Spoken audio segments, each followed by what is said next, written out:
বাংলাদেশের অর্থনীতিতে স্বাধীনতার আগে থেকেই অর্থকরী খাত হিসেবে পরিচিত পাট শিল্প।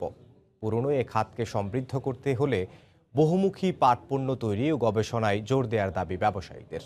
গবেষকরা বলছেন, অভ্যন্তরীণ বাজারে ব্যবহার বাড়ানো ও নতুন পাট পণ্যের মাধ্যমে বিশ্ববাজারে নিজেদের অবদান বাড়ানোর দিকে গুরুত্ব দিতে হবে। জাতীয় পাট দিবসে কাজল আব্দুল্লাহ রিপোর্ট।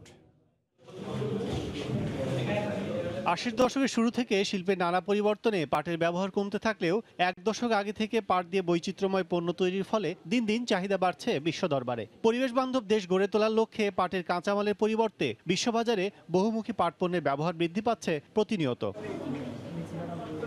বাংলাদেশও পিছিয়ে নেই। সরকারি বেসরকারি পর্যায়ে প্রায় ৩৫০ ধরনের পাট পণ্য তৈরি করে অনেকটাই এগিয়েছে খাতের বহুমুখীকরণ। তবে গবেষণা ও বাজার সৃষ্টি, অভ্যন্তরীণ ব্যবহার বাড়ানো এবং ব্র্যান্ডিং করে বিশ্বে প্রচারণা বাড়ানোর দাবি ব্যবসায়ীদের। পাট খাতকে প্রসার করবার জন্য, তুলে ধরবার জন্য, সেটা বিজেএমসির আন্ডারও হতে পারে, ডিরেক্ট মিনিস্ট্রি করতে পারে। অবশ্যই ইন্টারন্যাশনাল জুট অ্যাম্বাসেডার আমাদেরকে নিয়োগ দিতে হবে প্রাইভেট সেক্টর থেকে। এবং বেসরকারি যে খাতগুলো আছে, বেসরকারি বিশেষজ্ঞ যারা আছেন, উন্নয়ন সংগঠক বা সংস্থা যারা আছেন, অবশ্যই তাদেরকে সমন্বয় করে নিতে হবে। অনেক দেশে আমরা বাজার হারিয়ে ফেলেছি, সেই বাজারগুলি কিভাবে ফেরত পাওয়া যায় সেটার জন্য নতুন নতুন বাজার কিভাবে সৃষ্টি করা যায় সেই ব্যাপারে সরকার একটা সিরিয়াস উদ্যোগ নেওয়া দরকার মনে করছি আমি। গবেষকরা বলছেন, সরকারি পাটকল লাভজনক করতে প্রয়োজন সরকারি বেসরকারি অংশীদারিত্ব।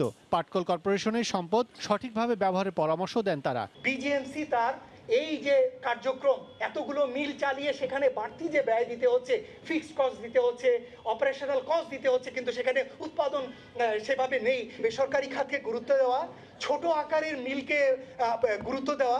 ঐতিহ্যবাহী শিল্পকে এগিয়ে নিতে পাট পণ্য উৎপাদন ব্যয় বিক্রয় মূল্য থেকে যেমন কমাতে হবে, তেমনি আধুনিক প্রযুক্তি ও দৃষ্টিনন্দন পণ্য তৈরিতে গুরুত্ব দিতে হবে বলেও মনে করেন সংশ্লিষ্টরা।